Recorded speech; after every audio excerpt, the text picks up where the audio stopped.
It's lights out and away we go. Hello, racers. Welcome to episode 9 of the Hard or Soft Formula One podcast. My name is Adrian Huff, your host, and I'm joined by my co-host RJ McCullough. Hello, RJ. Are you good and recovered after this weekend? No, I'm not. No, and I don't really like the tone and the way you said that. Quite frankly, I'm very upset. That was one of the worst weekends as an F1 fan that I've ever encountered, and I'm just gonna get this out of the way. I've got to chug another goddamn Red Bull because Max. In fact, I'm gonna chug one and drink one because he won the sprint race as well. But I don't want to die on the podcast, so I'm not gonna chug back-to-back Red Bulls. But Smart. I'm just gonna say this is your chance while I'm chugging this. Just please get your Max lapped Lewis. Get that out now because I've seen enough of it online. I've seen all the memes. I agree. I'm depressed. So just get all your little chirps you're gonna get out now. Nope. And I'm gonna chug this fucking Red Bull. I'm probably one of the nicest Red Bull fans because I did not feel very much pleasure in watching him lap and seeing that 70-second gap title card pop up.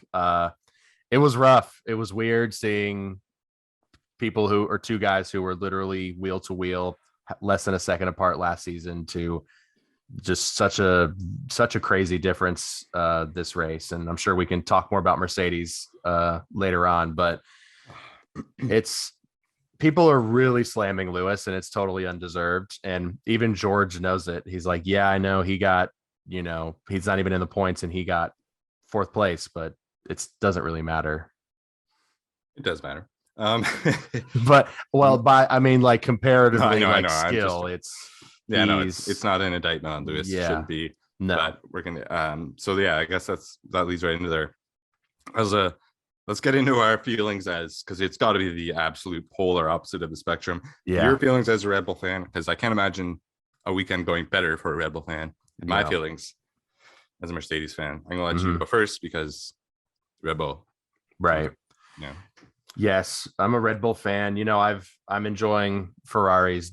I was enjoying Ferrari's domination, but if it's between Max and Charles, I've got to go Max. I do, and it felt good. It was a good weekend as a Red Bull fan for sure. Like I said, I didn't like watching Lewis suffer so much. That's never fun because even if he's not winning, I would prefer him to be at least competing. But it was really, really thrilling, especially during the race, just seeing Sergio and Max just absolutely slam it. Like Max just really, really drove really brilliantly this week. And so did Sergio. Like, props to him. It would have been interesting to see if Charles had eventually been able to pass him at the end of the race, but we'll never know. But yeah, Red Bull 1-2. They absolutely needed a result like this after the 2 reliability failures from the last couple of weeks. Just unacceptable. So I would love to hear how were your feelings watching the Imola GP? Well, as anyone knows that's listened to this podcast, yes, I am a Mercedes fan, but really, I'm a Lewis Hamilton fan. I like George Russell, but it pissed me off that George came 4th and Lewis came 13th. It was just the whole race, and I'm going to get into specific things as we go through this because there were a few things that just pissed me right off. But in general, just really, really hard to watch. Like, really hard to watch Lewis not be able to pass, not be able to do anything. Lewis having to basically literally apologize to Lewis on the broadcast. Toto apologizing to Lewis on the broadcast. Just devastation. But it's only 4 races in. It's a 23 race season. Yep. So this is the time right now. Right now is when Lewis Hamilton and Toto Wolff and Mercedes fans need to come together. This is when we need to show our true fandom because we've had it so good for the last 8 years. This is when we need to come together. So I've done a couple things. First of all, I went out. I got some pumpernickel. Oh my God. Some pumpernickel. And you know what? I have a little insight into how Toto got Susie because look at that couple. I swear to God, I was like, there's no fucking way there's a picture of Toto and Susie on there. I was like, what the fuck? It literally looks like them. It does. And like, What? and I live in Toronto, Ontario, Canada. Like, there should be nothing that looks like Total Wolf in here, No. but that is very close. Mhm. And I mean, it's a pumpernickel. Don't get it to snap like a cookie. Yeah, I want to So you that's need one. to you got to try it on the show. That's one. The other thing, I have something else to say. Just bear with me for a second. Okay.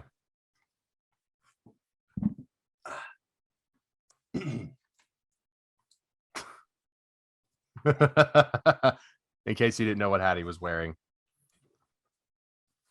Oh my God, he's ride or die. All right. I'll fix this in a second, but still hear me? Reppin' AMG. Yes, sir, I can. We're still here and we will rise. We will rise. Yeah. It's a little play on Lewis Hamilton's. Yeah. But yeah. Oh my God, I love it, dude. I need to get more merch. I only have the one shirt, which I've never worn on the podcast. So maybe I should have for Red Bulls 1-2, but next time I should send you some at this point. I know that brings me to the next 2 points. First of all, if you're gonna buy F1 merch, I'd suggest just buy off like Etsy or something, because I bought off the actual official F1 and it's extremely expensive. Yes. And the sizing, like this is a large and it's at least a size smaller than it should be. But Etsy, it's like $25-$30. I ordered a bunch of Lewis Hamilton shirts. They came in. I was gonna wear that, but I decided to go with this instead. And they came in real quick, like $25-$30. And yeah, so that's that. But that also leads to another reason why I should just bow down to you, because our HOS Harder Soft Haas League. Yes. As you just saw, I obviously his guy Max won, so I had to chug a Red Bull once again. But this going in, I don't have the actual going into this week, but you were slightly ahead going into the week. Barely. You caught up. Yeah, I did catch up because I had one good week, thankfully. But this week, you absolutely crushed me. Starting with Max Verstappen getting 34 points, 26 plus 8 from the sprint, and Charles getting 15. Actually, not that great for Charles. Only got 15 total. But yeah, I mean, Lando got 19, and then you had a couple of bottom guys that got some points. My top guy, Lewis, an absolute goose egg, so that didn't help. My top guy this week was Sergio, 24 points. But at the end of the day, Adrian at Imola, 251 points. RJ at Imola, 193 points. Oh my God. Wait. That's wrong. Let me start that again. Oh, okay.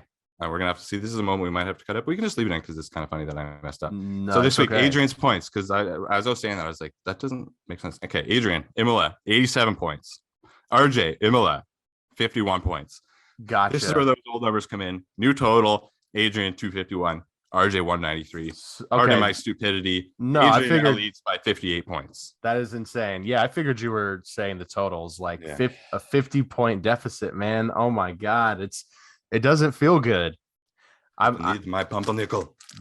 Are you gonna try it on? Are you gonna try it on the show? You got to see it. I was thinking. I think here's the deal. This has a best before January 13th, 2023. So. Lewis Hamilton does not win a race this year, I will eat this entire pumpernickel.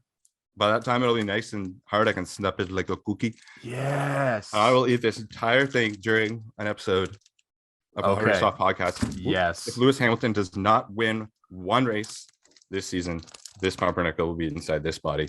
Oh my God. Dude. If Lewis does win a race, I will eat pumpernickel. I'll go buy some. That's a good one. When you pulled it up, I realized I don't think I've ever seen that on the store shelves. I don't know if we just have like total different like grocery stores, but like Jesus Christ, I've never seen pumpernickel. Oh, neither have I. Like I looked around the store, I looked in the bread section, and then I gave up thinking I didn't see it there. So I gave up. And then right by the front, they had like this little bakery section, and I saw it, and it was just like it was like in the movies when there's like the my eye just I was like, yes, it's like a spotlight lands on it. Yeah, I could not take it. It was a sign. Damn. Yeah, that's it's surprising it lasts so long though, but that's perfect. It expires like a month after the season ends. That's fucking hilarious. Right, so it's your turn to be on the hot seat. Unless you want to add anything else, it's your turn to be on the hot seat because you're the quick race review guy this week. Yes, I've got a stopwatch ready, but Also, gosh, am, I think I'm leading more than Leclerc is yeah, now because he Leclerc's had like a 70-point deficit. he's up by 86 minus 59. Hmm. So it's at 27 points. Interesting. Yep. Yeah, Max caught up crazy. Yeah. Um, And Red Bull caught up crazy. We'll get to that later, but absolutely. sheesh. And we're back. Couple technical issues. No worries. We're all good. Okay. So luckily we got the technical issues before I started on my quick recap. So I'm going to do a 30-second recap for the sprint and then a 60-second recap for the GP. I've got a stopwatch, so I'll be able to perfectly time myself. As soon as it hits 30, I'm stopping. You want to say anything before I before I go into this quick ramble? Well, I also have a little sound effect just to add a little pressure to you. Oh Jesus. Okay. All right. I'm gonna count myself down. If you want to, here we go. Starting with the sprint. 3, 2, 1. Leclerc starts. He takes the lead at the start of the sprint. Magnussen is able to hold his position and hold off Perez for a couple of laps, but he ends up getting overtaken and gets a black and white flag for weaving on the straight. Alonso also gets the same warning a few laps later. Zhou Guan Yu crashes, causing a safety car. Carlos is able to make up a bunch of places after his shitty qualifying. Ferrari looks great, but Verstappen is able to pass Charles with some amazing car control, and Sainz passes Norris, and Perez is able to hold P4, but Max wins. That's it. 30 seconds. All right, you got it. You got it. All right, now for the big dog. Jesus. Okay. The 1 minute race review brought to you by geez. Adrian Huff of Atlanta, Georgia. Close to Atlanta, Georgia. ATL. Yes. All Yes. right. All right. Yeah, here we go. All right. The Imola GP race in 60 seconds. Here we go. 3, 2, 1. We start with a wet race for now. Verstappen gets away very well and is able to keep his lead. Daniel Ricciardo spins out Sainz on lap 1, but just manages to recover. But unfortunately, Sainz is out of the GP and his weekend is over. Fernando and Lewis go wheel to wheel, but Alonso gets damaged and unfortunately DNFs after entering the pits. Leclerc, after a terrible start, is able to get back up into P3. George has some good racing with Magnussen and gets himself into P5 and eventually up into P4. Magnussen continues to fall back throughout the GP, though he did not do very well in the race, but he still got some points at the end. They took a pretty long time to enable DRS. Some people thought they waited too long, but I'm sure there was a good reason. Lewis struggles and is unable to overtake Gasly and eventually is lapped by Max. Mercedes fans are in shambles. Ocon was let into the pits too early, let out of the pits too early and almost crashes into Lewis. Even more bad luck. Leclerc spins out and drops down to P8, but he's able to get back into P6. But Red Bull gets a 1-2. 60 seconds. Woo! Attaboy. Jesus Christ. Got it. Good job. Gosh, I had I mean, to. there was one uncalled for shot in there, but that's okay. Hey, it wasn't necessarily a shot. It was just it was just truth because It was facts. the subreddit was that alone was in shambles. Like, oh my God, when Max lapped Lewis, some of the comments I was reading on both sides were just really, really unbelievable. Yep. All right, so I want to get your thoughts on. Well done, first of all. Thank you. Gosh, yeah. And then you've got Miami. I know I've got Miami. Yes, sir. So I want to get your thoughts. I want you to rate these drivers because online it's pretty polarizing. The first two at least. So what is your thoughts on if you want to do 1 out of 10, give Charles Leclerc a 1 out of 10 for his drive. Or 1 to 10 for the whole weekend. No, just their main race. Just the race. Honestly, he's gonna get a 6 after the complete master craft racing we've seen from him. Just really amazing racing we've seen from him battling Max. It's surprising, and I think the pressure might have gotten to him a little bit. He specifically said that it wasn't the pressure, but he just pushed too hard. And he also, I'll say he gets a few points dropped as well because he wasn't in the lead or at all. He fell behind Max at the start. He got a bad start, and then he was able to pass Perez briefly, but then Perez had the fresher tire after he came out of the pits right behind him and just was able to pass him. And then he hit the big fat sausage curb, which was just, I mean, watching that replay, I don't know if it was like a mistake. It was just a weird way to take that curb. I've done that exact same thing in Formula One 2021, and it never works. No, it's yeah, it's a tough curb, but I don't know. I mean, I have a few thoughts that I'll maybe get into a little bit later on Charles, but yeah, the next one I want to get your thoughts on Sir Lewis. What is your 1 out of 10 for him, or 1 to 10 for him? He's gonna just get middle of the road a 5. Not he wasn't he didn't do anything wrong. But he also, not even to his own fault, but just didn't really do anything all that impressive. But he was just in a tough spot. He was in the DRS train. He didn't have a very good start. Just unfortunate luck, because at the start George got a really lucky, really good exit on the start, but Lewis had to pull back actually to prevent hitting somebody, which made him drop back. Just unfortunate. Like, I take no pleasure in watching him struggle. Like, I mean that with total sincerity. I love Lewis. So yeah, not great. Yeah, I can't give an unbiased opinion, so I'm not going to. And then sorry, something just caught my attention, threw me off. And then third one, Kevin Magnussen, because he started the sprint, unbelievable quality. He started the sprint 4th, and then he finished the race in 9th. So what are your thoughts on that? You want another out of 10 rating? Yeah, I guess. Yeah. Okay. Kevin Magnussen, I'm gonna say he's gonna also get a 6, because he gave an incredible quali, really, really stellar job. And again, not even to his own fault. They put him on the hards, but like, why put him on the hards? Especially in the sprint, it just cost him. I guess was he on the mediums? No, I think he was on hards. He was on mediums. He was on mediums. I think I remember there was a quote that he said he was surprised everyone started on softs. So they were on softs and he was on mediums, I guess. Yeah, he was on the medium. So they definitely did. They screwed up his tire strategy. I know they were thinking that the tires were going to degrade quicker, but they didn't. And he couldn't hold the place. And he got the black and white flag for weaving. It's just, but still he got the points.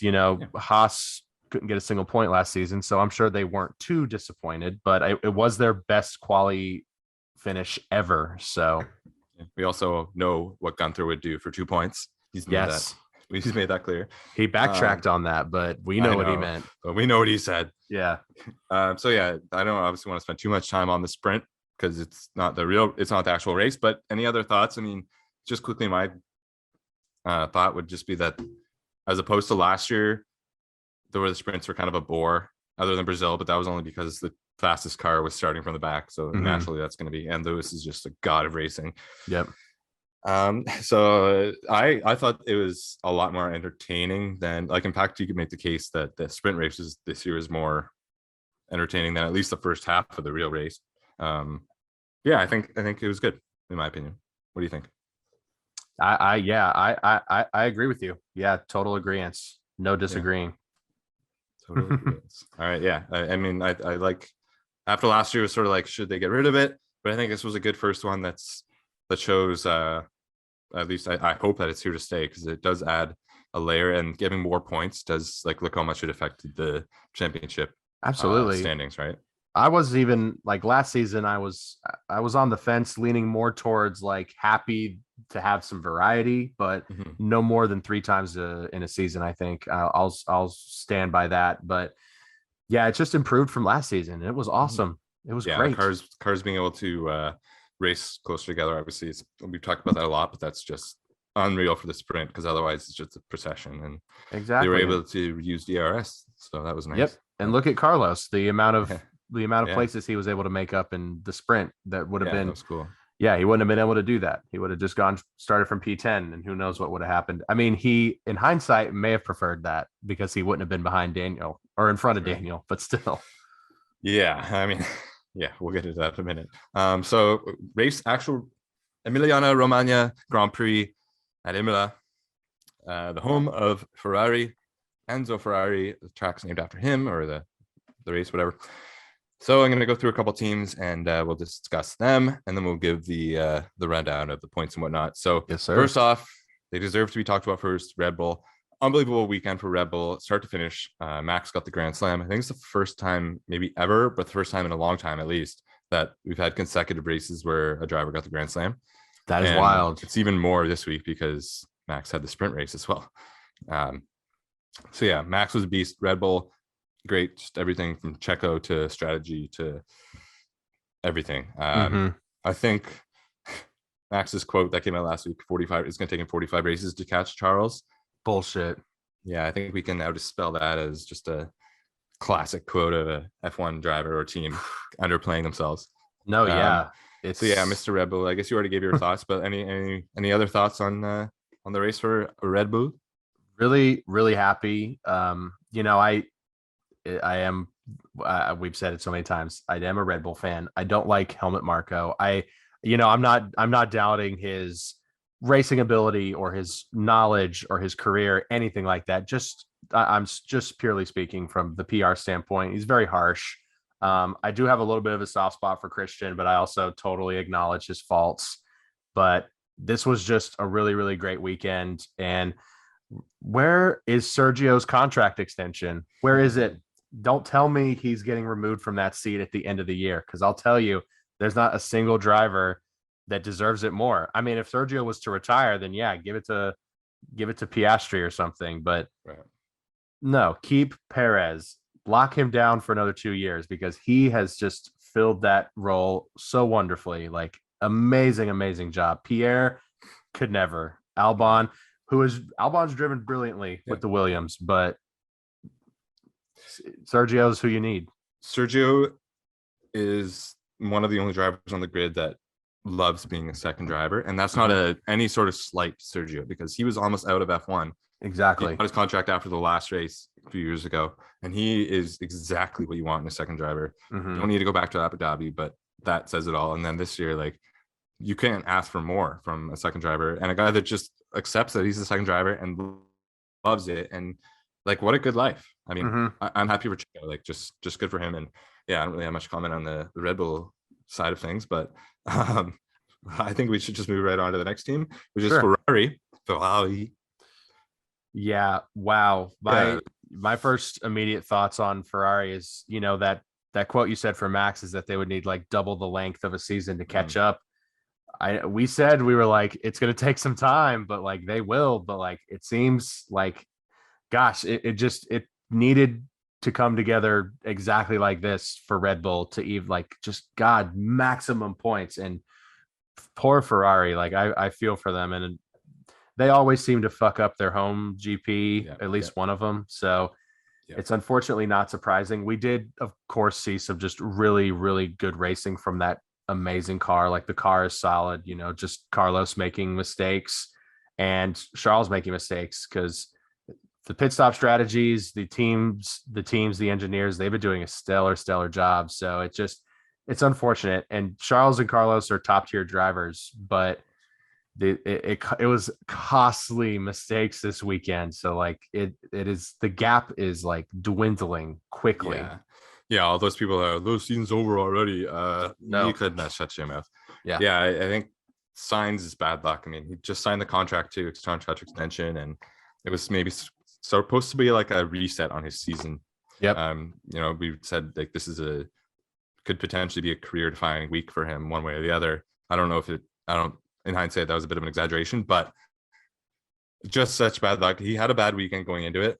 For that, he only has himself to blame, but just awful luck in the race. Like he probably would have gotten, probably would have finished third, maybe. Like he would have been behind Max and Checo, but he could have gotten past Lando or George for sure. Yeah. But just awful break getting like nothing. He did nothing wrong, and just to get spun out in the first lap of your home race, tough break. And then for Charles, like it's interesting because he's never every other time race he's been in F1, he like he's being instructed like go for you're in third, like do everything you can to get into second because it's worth the risk. Like why not? You're Ferrari, you're not going to win the championship you're in your year, so what? Go for it, you know. Right. But this year is the first time in his career really that he's had to pull back and in hindsight should have just accepted, you know, I'm getting third this race. I'm going to get third. I'm just going to accept that I'm in third. And unfortunately, he didn't. He tried to push for second. And I think he would have made it such. I think he did say he was a little too aggressive. But if he can take that as a learning moment, that when you're fighting for a title champion, like a driver's championship, you just got to take the point. You're not going to win every single race. It's never been done. It never will be done. So you may as well, like, if you have to accept third over second, like, what's the difference between that? 2 points. Just take the third, and it might be boring, but just do it. And if you can learn that, then it's worth it. But tough way to learn it because Oh yeah, tough lesson, but it's necessary. I mean, Carlos and Charles both needed it. Gosh, because it's a damn shame. Because even rooting for Max, it's tough because just I mean, the Ferrari is my favorite car on the grid without a doubt. It is like every time I see that car take a corner with like over the close up where they just quickly follow it, it is just it's magnificent to look at. It honestly is, and the sound, it's just amazing. But I don't know. I think as far as Carlos goes, there's a curse with contract extensions because I'm pretty sure when Ocon got his Alpine contract extension, excuse me, he also DNF'd. So I think that's like a tradition for some drivers just to bin it after they get the extension. There's your answer to why Checo hasn't got his contract extension because they don't want to risk he's going to bin it the next race. They should have done it in Bahrain. Yeah, just get it out of the way. I know. Yeah. So unfortunately, now it's time to talk about Mercedes, and as I have a few talking points here. So obviously, great weekend for George, awful weekend for Lewis. Interesting thing I saw just being discussed that I hadn't quite thought of myself was that Lewis is, and this isn't a slight on Lewis, I would never have any slight on Lewis, but he's been driving a championship leading, like top of the line car that just quite frankly works quite well or extremely well for the last 8 years plus. Whereas George has been driving at Williams with, let's say, less than perfect cars. He's been driving some shit cars and getting some extremely amazing performances out of them. So like, is George's time at Williams that spending driving those shitty cars, is that really paying off now that Mercedes is kind of a middle of the pack car? Like, it's the best car he's ever driven. So like, it almost makes sense that he's able to get more out of it right now than Lewis, because Lewis kind of just like hasn't had to deal with this type of issue for the last 8 years. And yeah, some people would say that's a slight on Lewis, but it's not his fault. Yeah, I think that's a really smart observation. Actually, I haven't thought of it that way, but it makes total sense because George is, I mean, it's going to sound as a slight to Lewis, but again, his reputation precedes him, but it's pretty crazy the results that George has been able to get, even though they've been obviously trashing the car. But I mean, he's been getting 5th, 6th, 4th, pretty decent points. Like, and Lewis, he's barely, he got out in Q1 a couple weeks ago. Yeah. Wait, a couple weeks ago, and that happened again this week, right? Yeah. Well, he barely squeezed into Q2. Oh yeah.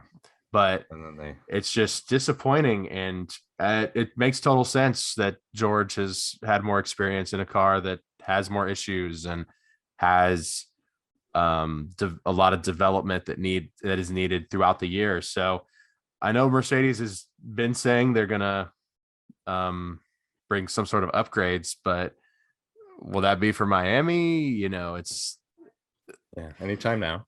Their porpoising is pretty awful, and George was reporting neck pain or chest pain and back pain. So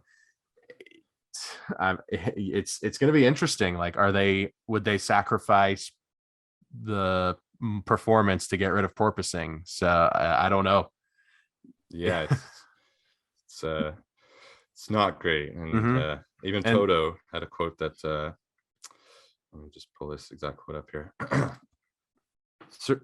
Certainly, when I see our car, I'm not going to do that the whole time because nobody will be able to understand what I say. Certainly, when I see our car pounding around 5 seconds off the pace, you want to strangle yourself. So this isn't going anywhere. George is having chest pains and back pains, and he's a young and shaped man. Lewis is just miles off the pace. Yeah. Toto wants to strangle himself. So it's not going well. No, it's not. And it's gosh, I don't know. I saw a comment that was like, obviously Lewis Hamilton is in tip top shape, like one of the most fit athletes on the planet, but age is a thing, he's almost in his 40s. So you have to think, is the porpoising affecting his body harder than George's? Because George has, he's younger, like a lot younger, obviously, but that's all just speculation. So who has any idea? But what did you think of that moment after the sprint? That was that sort of awkward moment between Toto and Hamilton that the cameras caught. We didn't hear what was said, but it looked tense. Yeah, it certainly looked tense. And Toto said it was nothing, but Lewis said that's going to stay. It's going to stay internal. So obviously it was something. Yeah. But yeah, not really what you want to see. I mean, I would imagine, and like, again, this is pure speculation. I would imagine it was something like Lewis walking by Toto and saying like, this is unacceptable. And then Toto maybe lashing back because there's just thousands of people working hard every day on that car. But I don't know. That's, again, pure speculation. Could have been Lewis being like, fuck you, I'm done. But I don't think it was that. But I mean, like, it could have been anything. Nobody knows. And we probably won't know till at least after the season. Unless Will Buxton wants to get in there and give us a nice explanation. I feel for Toto because it has to feel terrible. I mean, that Lewis started this season with so much drive. I mean, we talked about it in our first couple of episodes, the motivation that he had and the sheer will that he was coming into the season with that has just been pummeled, and you can see it. It's not fun. I feel bad because I know Toto wanted to give him a car that would just fucking destroy everybody else, but it's not there. And I'm sure Mercedes will get it done. They'll figure something out. They'll improve the car, but will Lewis stay around? Will he stick around until that happens? Or do you think there's any chance this is his last season? No, not if this is the way it's going. He's no way he wants to go out like this, especially because I think like, you have to hold that hope as a Merc fan that at the end of the year, they're not going to be struggling like this. They're going to be the ones that are, I think that by the end of the year, they'll be winning races and they might have the best or second best or third best car and they'll have an effect on the championship. So if that's the case as well, he's going to want to stick around to, for sure, finish what he started. But yeah, I just hope it's not like this all season because that's going to be tough to watch. Yeah, for sure. I mean, Vettel and Alonso are still going strong. Yeah. This could be Seb's last year. We don't know, but I would definitely love to see him stick around. I mean, even if it's just like another year extension or 2 years, like at the most, that's okay.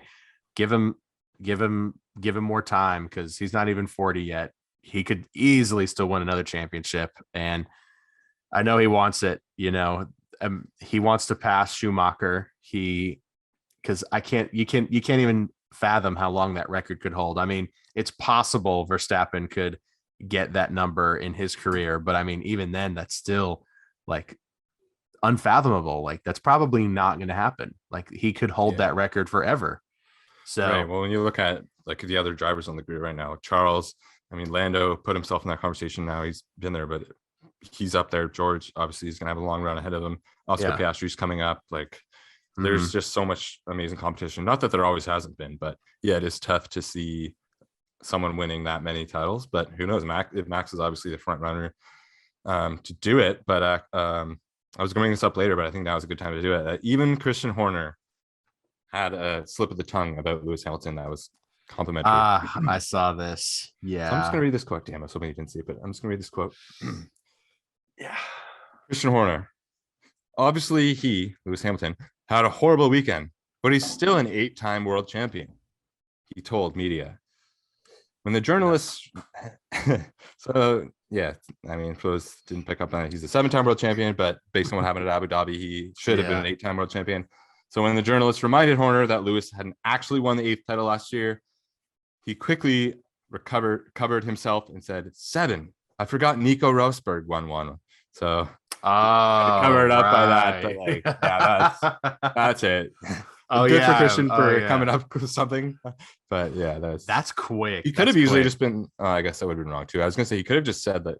Oh, I meant constructors, but he probably won more. He's probably won more than 8 in his lifetime as constructors. Mm-hmm. Right. Yeah, this is a little off topic, but since you're a Mercedes fan, I'm interested to get your opinion. I feel like he's a great commentator, but as a personality, what is your opinion on Nico? Because he was, to put it lightly, he was rough on Hamilton this week, bro. Like, he did not hold back. Yeah, this is another thing I was going to mention later, and I'm glad you brought it up because I wanted to ask you as a non-Mercedes fan, because I think my question is funny or a dick? Because first all through the race, he's making comments with Hamilton, but the two that stood out to me were they kept showing Hamilton approaching Gasly to try and pass.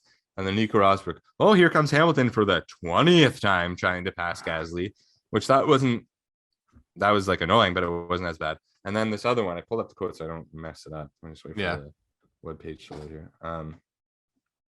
So after the race, Toto came on the Toto, or was it might have been Bono? One of the two came on and basically apologized to Lewis for. Oh, it was Toto. So it was Toto, yeah. So Wolff jumped on team radio to apologize to Hamilton after the race, but Rosberg believes Russell's performance in finishing 4th paints a much bigger picture for Mercedes. Quote, here, Toto was playing the mental game, which is very smart on his behalf, taking the blame themselves and really trying to support Lewis, lifting him up and saying that it wasn't Lewis's doing, it's on us. It's very smart because it's not quite the truth. And let's not forget that Russell is in P4 with that same car. So Lewis definitely had a big role to play in that poor result this weekend. So he just had to throw that in there on the broadcast. So thanks, Nico. What do you think about it? Because I did not appreciate it. So I think they had him as a commentator a couple of times over the last year. I feel like as a Formula One commentator, and you didn't get this as much last season when Lewis was crushing. He's a great commentator. And obviously as a F1 world champion, he brings so much insight. Like he mentioned like a fact about the tires and like having to heat them up the first couple of laps, and that if you push too hard on your first out lap when you change your tires, that you'll cook them way faster. So you have to ease into it and then build up the heat. And I was like, I had no idea about that. What amazing insight from a commentator. But especially this season, he loves to take jabs at Lewis. It's obvious that he is still so like, there's still so much. I don't know. There's just not even tension. There's something there between those guys. And obviously they had one of the most infamous rivalries in Formula One, started as friends, ended it as enemies. And he retired as the winner because he knew there's no way he would be able to win again because Lewis was going to continue his domination. But, he loves to remind people that he beat Lewis to become world champion. I'll say it like that, which, credit where credit's due, but he loves to remind people of that. Yeah. And in that year, credit to him, like he said one of the reasons he retired, because he knew that the margin was so slim between him and Lewis that he was doing like insane things, like trying to lose an extra like 2-3 pounds just before the race, because that might make the difference, or like shaving every possible thing off the car, or just like going to every single possible length. And he said it was just mentally like beyond exhausting. Always can't imagine trying to find every single little edge, like whether it's in the media or the car or everything. So he did it and then he retired. But yeah, it's like I would understand more if he lost. Like being a sore loser is a lot more understandable than being a sore winner. Like, I don't know. It would come off better on him just to, I don't know, be a little more understanding, because he didn't win. Like, he won one championship, so he would understand what it's like not to win a championship or not be in the running for a championship. And I think his dad was an F1 driver as well. So yeah. But anyways, that's that's as much as I want to talk about that for now. Let's move on to Interesting. McLaren. Absolutely. Yeah, I wanted to hear your thoughts because Oh no, fair. you're a Mercedes fan and he's Mercedes alumni. So Yes, yeah, I know. but yeah, Yeah, let's go into McLaren. There's not a whole lot to talk about besides there's sort of like a balance between McLaren and its swing like this after this weekend. yeah, They both qualified great, like yeah. surprising. Surprising. Yeah, but Daniel, gosh, he's always done this. He always goes for a risky move and makes big mistakes. He did it at Red Bull, but it just seems to be costing him more because he's not in a car that's good enough to put him in the top three. So, when you're knocking out somebody in the midfields, it just doesn't look good. And he was in the back of the pack for the rest of the race. So gosh, he was doing so good until, then. So it sucks, especially for Signs, because I know he felt bad. I saw there was a video of Daniel going into the Ferrari paddock, so I'm sure he just went in there and apologized. So I feel for him, but props to Lando for getting podium. Obviously, Yes. if Charles hadn't crashed, he wouldn't have gotten it. But really awesome, really fucking awesome to see McLaren on the podium because, I mean, after the first 2 weeks, we were both like, it does not look good. So it's They were in the situation that Mercedes is in right now after the first yes. week or two. So maybe that I should take hope from that if McLaren can do it, Mercedes can do it. Oh, Because for they're sure. almost right up there. Like yeah, after Bahrain especially, like they were looking like they could be sixth, seventh in the constructors, like For sure. awful. But now they're like third. They're in points. They're in Fourth. still fourth, but like they're the third fastest car right now. Mhm. And there was a video of the Lando's paddock singing a song to him. We'll put the actual video in, but here's the.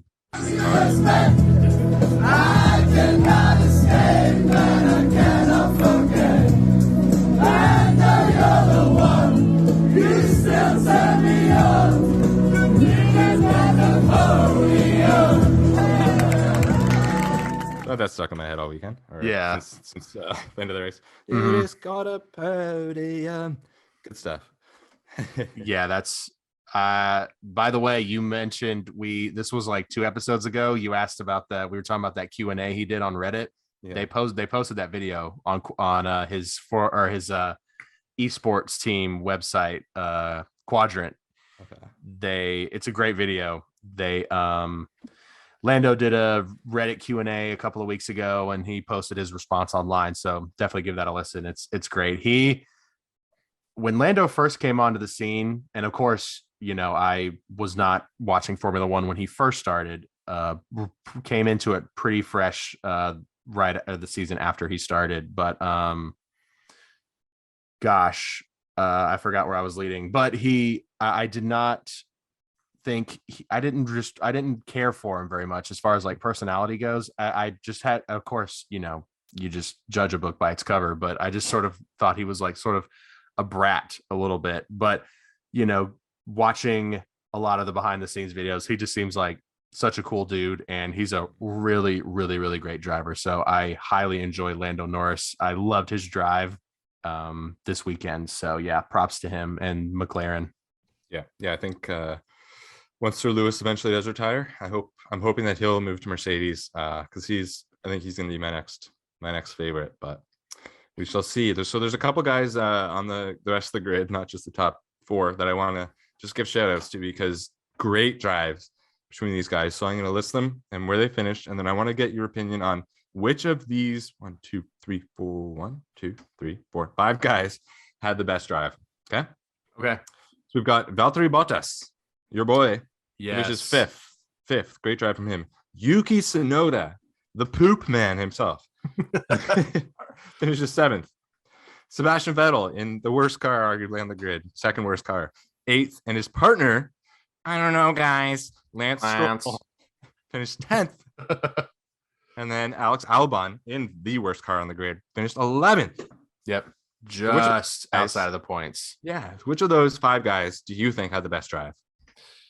I'm gonna say Yuki because he had some good overtakes and Yeah, P7. He's ahead of Pierre Gasly in Yeah. the drivers championship, which is crazy. I don't know what's been going on with Pierre.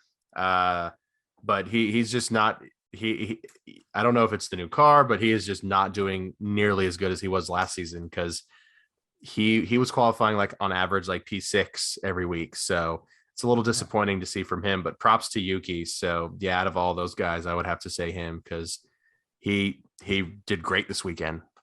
Yeah, very honestly, very impressive. Like I was surprised when I was writing down the points or the standings or results, excuse me, that Yeah, like, whoa, wow, he did well it's this week. yeah, it's Yeah, nice to see Seb get some points too. yeah, Now every team has a point at least, yes. which is That wild. and that brings me to my trivia question. I don't know if you saw the answer to this already, but so now only two drivers have gotten a point in every race. There were four, but Lewis and someone else, maybe Alonso.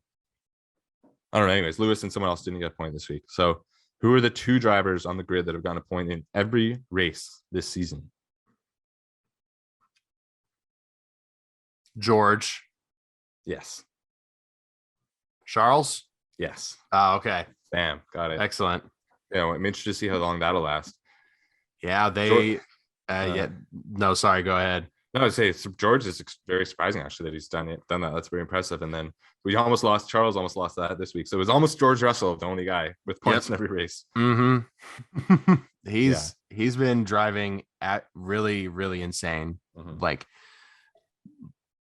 and it's insane because you just think about the pressure of jumping into the second car next to Lewis Hamilton, and then not only like meeting expectations, but being the best driver on the team. Like, I know he dropped in the constructors, obviously, but for gosh, what are they like the fourth, fifth, maybe best car on the grid, maybe tied for Yeah, at fourth. least. Like, that's amazing. Mm-hmm. Yeah. Okay. So it brings us to what was going on with the DRS? So it That was lap yeah, 34 out of 63 that they turned it on. I'm like, I guess, I mean, there is an explanation. Like it was kind of wet. There was rain in the air. Like it was potential that it could keep raining, but the drivers were even like, what's like turn on the DRS. I think yeah. Seb was the only one that was level headed. Like, well, I mean, you can see both sides of it, but Danny was on the horn the whole time. Lewis was on the horn. Even Albon, who was at the front of the DRS train, said he wished that they would have turned it on. And like, if they would have, he would have got passed by Gasly and Lewis instantly, like Yeah, earlier in the race. So, for sure. um, so yeah, I don't know, like what were you thinking as you were watching? Because I was, as a Lewis fan, obviously, I was just like, what's going on here? Like Yeah. he can't pass. Like it's already such a hard track to pass because there's only one real place to pass. It was frustrating, but it did. I guess in the end, once they did turn it on, it didn't really make that much of a difference. But Mm-hmm. what did you think?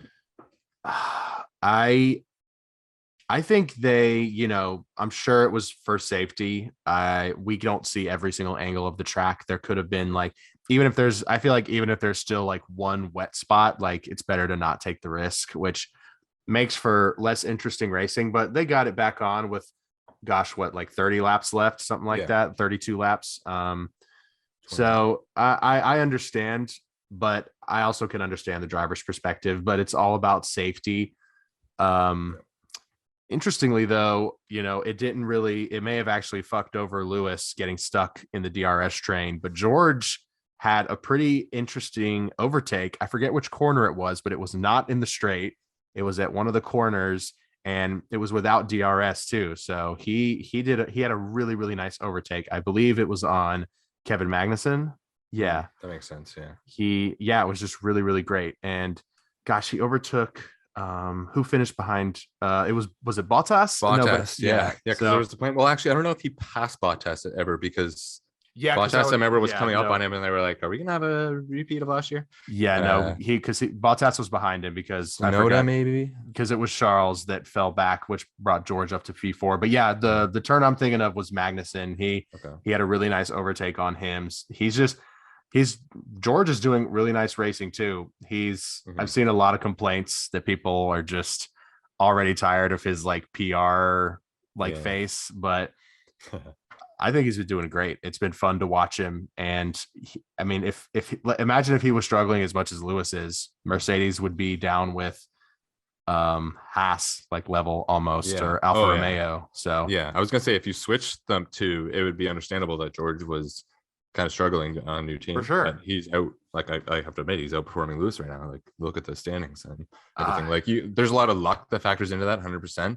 But mhm. like he's at this point right now, he's been more impressive than Lewis this year. Which brings me to while George was having this incredible race, they just kept going back. The broadcast every single lap for at least 20 laps in a row. They just go back to the straight every single time. Lewis going to make a move on Gasly? Oh, he can't make the move on Gasly. Around they go again. Yeah. Comes Lewis moving up on Gasly. He can't make the move. I was like, you got to show something else at a certain point. Like as much as I love to watch Lewis's race, they just showed it every single time over and over. To the Yeah. point was like even like Crofty at one point someone was like, "Oh, is Lewis going to make the pass?" And the Crofty was like, "Well, we've been through this many times throughout this broadcast, and I can tell you, he's not going to." No. Yeah. I was on my own personal Reddit commenting a little bit, interacting in the live feed. A lot of people were just bitching that the race was boring. I'm like, the race isn't boring. We're just, we're only seeing, we're only seeing Lewis footage, like Yeah. unable to overtake Gasly. And someone replied and they're like, oh, would you prefer watching Max race uninterrupted? I'm like, I don't know about prefer, but like we want variety. Like we Yeah. went like at least like 20 laps without seeing the front runners. And that's not necessarily just because Lewis is in the back and they want to focus on him. It's like they had that same problem last season too, when if Max and Lewis were in 1 and 2, but there was like an 11-second gap, we never saw them. Like if the gap started to shrink, we maybe would see them for a minute, but we barely saw them. So Yeah. there's a lot of problems with the broadcasting. I just hope they sort of just let's get a little more variety. Like I understand showing focus, there's a whole lot of moving parts, but like just a little complaint because it did get a little stale. Yeah, it almost reminded me of like when I watch golf. Like Tiger Woods is literally my favorite athlete in the world. But if like when Tiger Woods is playing, but he's not in contention, they'll still show every single one of his shots over like the guys that are in the lead. Make us to a Yeah. point where you're like, A, I don't want to see Tiger playing badly. Like this is hurting my Mhm. feelings. And B, like, I mean, you got to give respect to the other drivers. Like Bottas finished fifth, Sonoda finished seventh, Vettel finished eighth. Like we didn't see, I don't remember seeing any of Vettel. Mm-mm. Like where Vettel didn't start in eighth. So like, how did he get up there? I didn't see any of that. No. Like there was just so much. Like the most I saw of even like non front drivers or Lewis and his pack was the cool shot they had of when unfortunately Alonso went out. The car was just like it was like the logo got ripped right Yep. off, and it was just like they just had like chicken wire underneath it. They're clearly trying to cut weight on the car because there was nothing underneath that Just like like mesh. logo. It was just like mesh. So yeah, Strange. that was interesting. Mhm. Anything else on that before or the race in general? Because I want to get into a couple post race things. The only real thing is just like, yeah, I don't remember seeing Bottas or Vettel like at all. It's a little Even disappointing. Stroll, like, well, I guess Or they Stroll. showed Stroll a bit because he was at the front of the DRS train at one point, but then he got Yeah. a bit ahead. Yeah, that But was like, towards the start. and like Magnussen got passed a little bit, but even like those are instead of focusing on Lewis the whole race, like they could have moved up a few spots and maybe focused on that. Mhm. Yeah, maybe I'm just bitter. Well, No, I I am mean, bitter, but yeah, but it was Aston Martin's first points. Like, show me Sebastian yeah, Vettel in the points. especially in that car, like Let's it do it. was impressive. So then after the race, one of maybe the coolest behind the scenes moment we've gotten this year was the cool down room. They Yes. brought it back, which Yes. every F1 fan has been pining for. Those who aren't familiar with the term, it's just basically the podium guys, and it used to be like not even just the podium guys, but they'd show like the whole basically locker room. But this time it was Max, Lando, and Sergio in the little just basically a little waiting room between after Mhm. the race for them to, it's called the cool down room for them to cool down. But Yeah. the three of them just kind of like watching a TV and talking, and there was a mic somewhere in the room because they had to apologize for Max swearing, which it's gonna happen if Yeah. he doesn't know he's mic'd up. Like, Hmm. I mean, it didn't bother me that he swore, like, whatever. It's Max No. Verstappen. Like, he's a Yeah. young kid, whatever.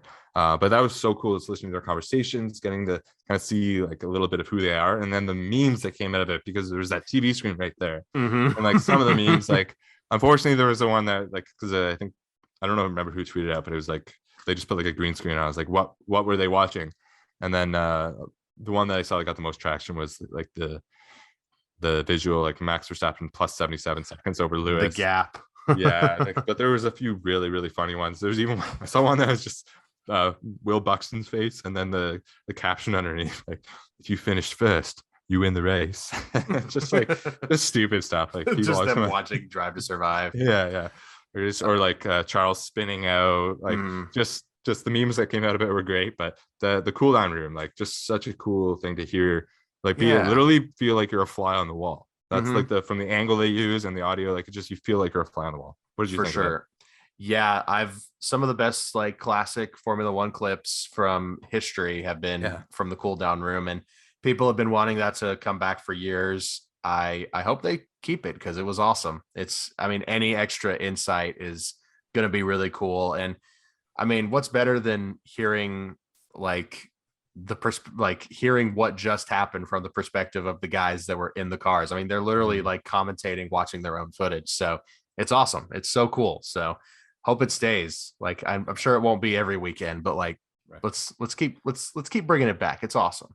Yeah, when it's not like a contentious finish, it's nice. So we don't, as cool as it was, we don't need to see another Nico throwing the hat at Lewis or whatever that was. Yeah, yeah, That was like, exactly. that's one of those moments. But yeah, just so Oh cool. And one thing man. about Max that I'll give him credit for, like, hearing him and Charles talk, I guess because they've grown up racing together, the way, like, they'll always just like be like, literally their hands are always like, they're talking about like the turns and the tires, and, oh yeah, like my tires on this turn. And you get a Hmm. lot of really good insight just from listening to their conversations between the two. Like, they're very open about what was going on in the race, whereas last year, like Max and Lewis, it just wouldn't serve them well to be that open with each other about what's going on with their cars and all that. Right, Like, yeah. it still hasn't turned into that heated Bitter. rivalry, be it a Yeah. bitter rivalry yet between Charles and Max. And all it's going to take is one of them to make a mistake on the other person and take him out of the race. And it's probably going to happen at some point this year.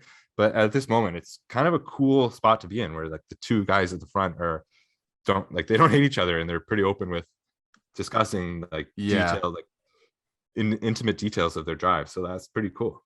Imagine if they had tried bringing it back one time last season, like in Brazil or Oh something, my like the god. tension that would have been amazing. But Yeah. yeah, let's hope it stays. I would love to see like a modern day equivalent of the Nico Hamilton. Like if a big incident had just happened and one driver got really, really fucked over, put him in the room. Let's see what Yeah. happens. Yeah. Let's do it. Okay, want to go to our best, worst, hard, soft? Yeah, absolutely. I can start off if you'd like. All right, give me your best moment of the weekend. The Red Bull 1-2 is my best moment of the weekend, of course.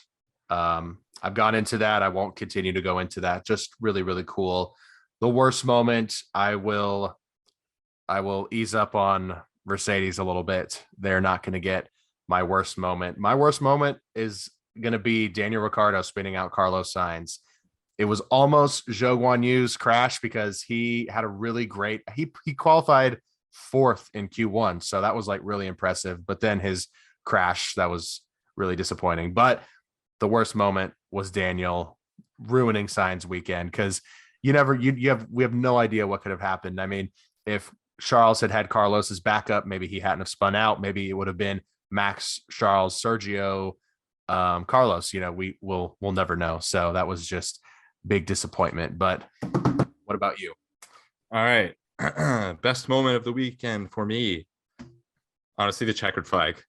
Like, When it ended, just it needed to end. It was an awful, awful weekend for a Lewis just Hamilton fan. end Like, it there all. was, they go into the weekend thinking like, okay, maybe they've done some upgrades. Like, maybe we're gonna be on the podium, and then right from the start, they only had one good, like, their final practice session. They were, whatever happened, George was at like the top of the list of times, but other than that, especially for Lewis, just one of the worst since I've gotten into F1. Probably the worst Mm-hmm. Oh weekend, yeah. other than the one he missed for COVID. But like, even that was interesting because you get to see George But yeah, that's my unfortunately that's my best moment. There's nothing. I got nothing. Just the checkered flag. Get me out of here. And then the worst was I had the exact same one. Yeah. Sainz DNF because I really do like Carlos Sainz. I want to see him. I want to see more than two people fighting for a title. I really want to see that. It would just add such an extra element than just two guys. Like having three or four would just be so cool to see. And I feel so bad for him because he did nothing wrong. He didn't have a good weekend, but during the actual race, like he made up for it in the sprint a little bit. And then during the actual race, just first lap gets spun out. That's tough to see. Yeah. So yeah, hard driver and soft driver. Let's do it. Oh man. Jeez. My hard is going to Max for sure. Mega drive. My soft, once again, gonna spare you. It's gonna go to Charles. You done fucked up, bud. You should have stayed level headed, taken your P3 and minimized the damage. That's what a world champion would have done. But he still was able to get points, but just that Charles getting that sort of lumps in Ferrari's terrible weekend, all encompassing of that. So who gets your hard and your soft awards this week? Yeah. So Lando gets my hard. Yes. Unbelievable to get a podium. And as I said earlier, I think he is creeping up on that territory now of the Verstappen, so Leclerc, obviously not Lewis because he's older and he's already like won titles, but Max has won one. But in terms of the future of F1, we're in a great spot with those three. And if you want to add George into that, those four young drivers that they're going to be battling for the next 15 years, it looks like. So oh yeah, that's really cool to see Lando, especially with the start, and just to see his personality come out as we discussed earlier as well. Like I really, really like Lando. He's a cool guy. He's pretty down to earth. Yes. He also does a lot of like esports stuff. So you get to see him do like playing the F1 video game a lot. Absolutely. And golf. Yes, he's a golfer too. Him and Carlos love the golf, which is another reason I like Carlos. But yeah, so soft is same with you. It goes to Charles. I mean, it's tough to say because I don't know. I've seen split opinions on this. Like on one hand, it's Ferrari's home race, and they were pushing him like push for second. On the other hand, he was the one that made the mistake and spun out and cost himself points that could at the end of the season be extremely, extremely important. But who's like, do you think if it wasn't Ferrari's home race, would they have pushed him as hard to go for second? Or quite frankly, is it not incumbent on the team? Like they should be pushing their driver to go for the next spot. It's more incumbent on the driver to know how hard they can push. Like, yeah, they're going to push him to go for second because they want more points. Right. Like, what do you think? Is it because it was their home race they pushed for second? Then they would have usually just been like, no, stay, just keep third. Or was it fully on Charles? I think the home race may have put more pressure on Charles, but I think the team would have pushed him to do that regardless, because as valuable as the points are, I mean, and they know the car they have. If Charles had really, really kept it together and just like kept his head down and really had a focused drive, he could have easily caught Sergio, especially because they had like, what was it, 3 laps left? Like could have easily made up like 6 or 8 tenths to catch up to him and get in the DRS. So I don't know. I have no idea. There was that one moment with Perez when he went through the grass on turn 2. And if there would have been DRS at that moment, Charles would have passed him no problem. Yep. So I saw some Ferrari fans being like, "Where?" That was when they freaked out. Like, where's the DRS? Where is it? But yeah, I mean, everyone went through the same stuff. But yeah, that was interesting little moment. Sergio just missed turn 2, just went across the grass. Luckily, just was okay though. Like that is a tough turn, so he was luckily okay. So yeah, let's do. I'm just gonna go through the updated drivers and constructors.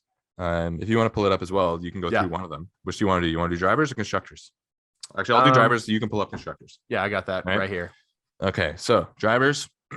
First place, Charles Leclerc, still 86 points. He is up by 27 points, unless my math is wrong, because Max Verstappen is now up to second. He was in what, 4th, 5th, 6th before? He was down there. He was below Lewis. Down. So he's at 59 because he got 34 points this week. Unreal. 25 plus the fastest lap plus the 8 from the sprint. So then third, Perez, 54, just behind Max. Then Russell impressively at 4th, 49. So that 2 to 4 is pretty close. Fifth, Carlos Sainz, disappointing, 38 points. Sixth, Lando Norris, 35 points. Good for him. Seventh, Sir Lewis. Unfortunately, he only has 28 points. And then right behind him, his old teammate, Valtteri Bottas, only 4 points behind Lewis. That's crazy. Yeah. Ninth, Ocon with 20. Then rounding up the top 10, we have Kevin Magnussen. Impressive. He's got 15 points. Danny Ricciardo is down in 11th. And then very interesting, we kind of alluded to it earlier, but 12th, Yuki Tsunoda with 10 points. And 13th, Pierre Gasly, 6 points. So Yuki Tsunoda is ahead of Pierre Gasly. Going into the season, I was totally on the Pierre Gasly train. Like he's the up and coming. I had him almost in that category that I was talking about earlier. Like he was on the precipice of potentially getting into that category of next best, like in that core of young, great drivers. Still too early to rule him out. But then we have Seb. Seb had a good weekend. He's in 14th, 4 points. 15th, Alonso, 2 points. And then we have 3 guys tied with 1 point. Zhou Guan Yu, Alex Albon, Lance Stroll, Mick Schumacher has 0 points. And then Nico Hulkenberg is still in 20th place. Ahead of Nicholas Latifi. Yes, I'm seeing that right now. What the fuck, dude? Man, that's embarrassing. That is tough. So let's go on to the constructors. Yes.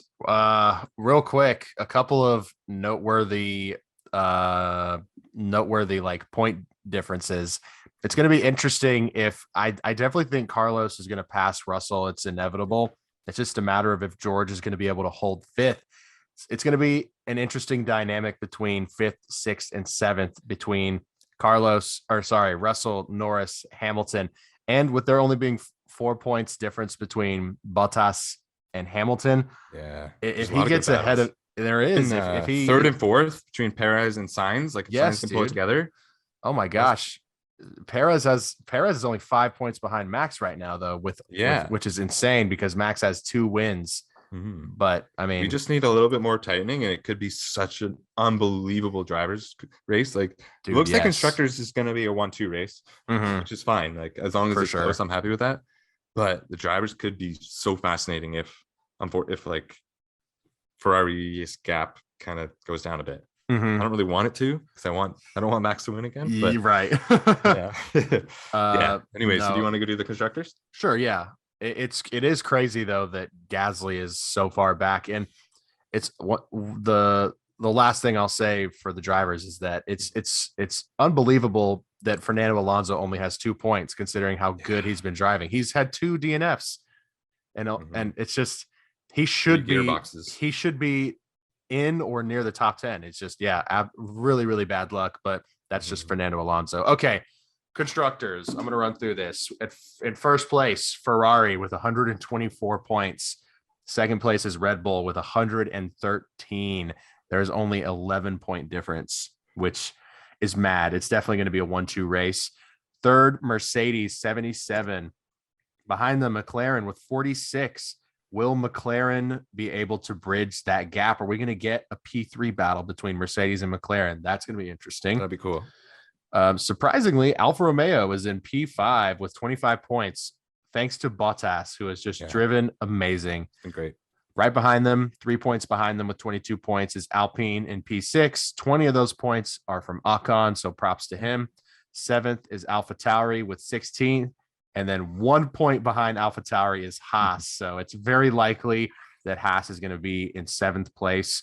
So that's exciting for them if they are even able to. I mean, you never know. I mean, they're only 10 points behind 5th place, which is crazy. And then they could get all the way up to 5th. They definitely could. Which I'm hoping Mick gets some points. Like, oh my God, yes, Mick has to get some points this season. There's actually a really interesting video on the Formula One subreddit comparing Mick and Kevin's quality laps, just seeing how they are both, how differently they drive in their car setups. It's really fascinating. So highly recommend that. But 8th place is Haas with 15. And then in 9th, Aston Martin with 5 points. They got all 5 of those points this week. And then Williams with that 1 point from Albon. So we've got a lot of interesting battles coming up, but the drivers is definitely a lot more interesting than the constructors. Yeah, I think, like, for me, at least as a fan, like, I'm just in general way more interested in the drivers. Like for the teams, the constructors, that's where they get their money from, so Mm-hmm. they care a lot about that, obviously. But like, yeah, if it comes down to the final 3 races between Ferrari and Red Bull, I'm going to be rooting for Ferrari. But I like, for example, last year I didn't really give two shits that Mercedes won the constructors. I just wanted Lewis to win. Right. And this, like, yeah, I think as a fan, we're definitely more inclined to go for the drivers. The one thing on Haas I'd be interested to see is because Magnussen is definitely outperforming Schumacher. Oh So yeah. I'd be interested to see the difference this year between Magnussen and Mick Schumacher compared to the difference last year between Mick Schumacher and Mazepin. You know what I'm saying? Like to see Yeah. how big, like I would hope that the gap was bigger between Mick and Nikita than it is between Kevin and Mick, Mm-hmm. if you're following me. Yeah. But it'd be interesting to see those numbers. It would. And I mean, really the only person that has to lose from that is Mazepin, because if the gap between Mick and Mazepin is bigger than Mick and Kevin, that is just embarrassing. What's also embarrassing is Latifi has sort of become the new Mazepin. He's behind Nico. Yes, dude. It's like Yeah. Mazepin was behind Robert Kubica last year. It's like, dude, what? How are you in a Formula One seat? I know we're gonna wrap up soon, but there's been some rumors that Oscar Piastri is wanted by Williams to replace Latifi. So we could have, or replace Albon if they decide to keep Latifi, which I don't think would be smart, but Please don't. yeah, potentially we could have Albon and Piastri in Williams next season. But there's also been rumors that he could also replace Vettel if he retires this season. So totally possible he could be in an F1 seat next year. And I'm sure with Piastri comes a lot of sponsors. So I really hope Williams considers that. No hate against Latifi, but he doesn't deserve his seat. Sorry. Yeah, no, I can't. Like, look what Albon's doing. He's Yes. getting a lot out of that car, and Latifi's had his chance. Like Mhm. he deserves to be Sadly. done. Yeah, unfortunately, I'd like to see a Canadian perform well on the grid, but it's just not him. Yeah, So, unfortunately.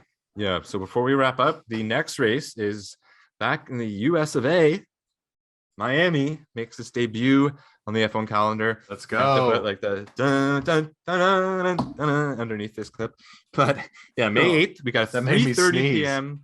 3:30 p.m. lights out, which is, I mean, yes, let's go. I can be Mhm. literally, I can be drinking ahead of that race. So that's Oh gonna yeah, 3:30. Yeah. Ooh, that's perfect. Oh, buddy, we're gonna be drunk recording that one. I'm okay with that. Yeah, I mean, it won't be the first time. Mm-mm. And then we had some details come out on F1 2022. Excellent. Yes, we did. Yes, so we had a trailer, and then I'm just going to go through briefly. So it comes out on July 1st. And I'm just going to read this quick. Alongside this year's new regulation F1 cars, supercars will also be drivable, which I'm not sure. I saw that was removed, but anyways, Yeah.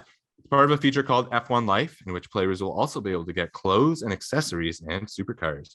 You can then race your own supercars against other drivers in the all-new Pirelli Hot Laps mode. Another unexpected, although much asked for feature is VR, virtual reality. That's cool. That's only on the PC version of the game. That is cool. In addition to new cars and circuits, F1 2022 will also have the updated track layouts for Australia, Spain, and Abu Dhabi. Sprint races will also make their official debut in the Formula One game, alongside career mode changes, including updated practice programs and the ability to change your team's starting budget in My Team Career Mode. Finally, there's also adaptive AI, which is designed to keep less experienced players competitive throughout each race, as the AI racers will be tailored to match the player's skill level. Sounds pretty good. Yeah, that sounds awesome. Enough to appease me, because last week we were, sorry, I just had to get some out of the camera. Last week we were pretty harsh on the upcoming game. So, I mean, I've already, within 1 week, they got me back on board. Yeah. If what you're saying is what I'm thinking, it sounds like they're doing away with like difficulties, or maybe you can like turn it on to where it's just adaptive. It would be really cool if it's like, I mean, if you're like, if the drivers are on like what the game considers like 70 AI and you're flying past them, they're like, all right, let's turn up the heat a little bit, let's kick up the speed. So that's cool with me. I'm very excited for that. But that's going to be interesting how you can compare, because then how do you compare skill level like online? You know, it's like, oh, I won every single race in my constructors. It's like, well, were you playing on 50 AI or were you playing on 90 AI? So I'm excited though. I'm 100% picking that shit up. Yeah, I do hope the adaptive AI, as I said, because I've played other games where you don't control necessarily what the difficulty is. Or you have the ability. I think it's like MLB games do this, where it changes the difficulty based on how you're doing. So if you're playing an MLB game and if you get 10 hits in a row, like they're gonna up it. So you're not doing that. Yeah, right. And you have the ability to turn that off. But I like the idea that you don't have to, because one thing in this game is every track, like no matter what difficulty you're on, no matter what part of your career you're on, like I'm always having to tinker with the difficulty, because certain tracks I win by 20 seconds and certain tracks I'm dead last or whatever, so it would be kind of cool just to have that adaptive AI. And also with the cars themselves, I mean, they're a little bit better this year, but still it's in the game a lot of times they just drive on rails basically. Like they'll run right into the back of you if you're going a little bit slower and you're in their driving line basically, and or they'll just back up like one behind another and do like a turn one type situation, and you can just cut on the inside or outside and go from 16th to 8th in one turn, because they're all just in a procession. Like, so there's a few things that I'm hoping they fix with AI. And then I'm interested to see this F1 life thing. I don't know how much time I'll spend on that, but I'll give it a shot. And then any changes to career mode that are going to improve that, I'm happy with. The practice programs needed to be updated, so definitely. I'm happy they're doing that. And yeah, I mean, new cars, new regulations, graphics obviously be a little bit better. Not that they're not great anyways. And for anyone that has an Oculus, like how sick would it be to do a virtual reality? I don't know how you're gonna do that. You have the Oculus on, and then what? You got like a steering wheel or something? Like, yeah. My friend has both of those, so I'm gonna go do that at his house. Man. One day we're gonna have a hard or soft podcast studio with our own simulator, and we're gonna have our simulator, and we're gonna have it all. It's gonna be sick. Absolutely. Yeah. One day we'll get to that. Yeah, I mean, anything else you wanted to get to mention on that? I don't think so. I hope that the F1 life thing is not riddled with like microtransactions, but hopefully EA brings some needed resources to that series. But I'm excited. Yes, I'm quite excited. July 1st. So we got we have got the other game coming out around then as well. Yeah, I mentioned the next race is Miami. The year was a Lewis Hamilton documentary that came out on Apple TV Friday 22nd. So we're going to we obviously have tons of stuff that we talked about this week, so we didn't want to cram it in and just not do it justice. So we'll do that next week. We have a couple topics already that we're going to get to next week. For sure.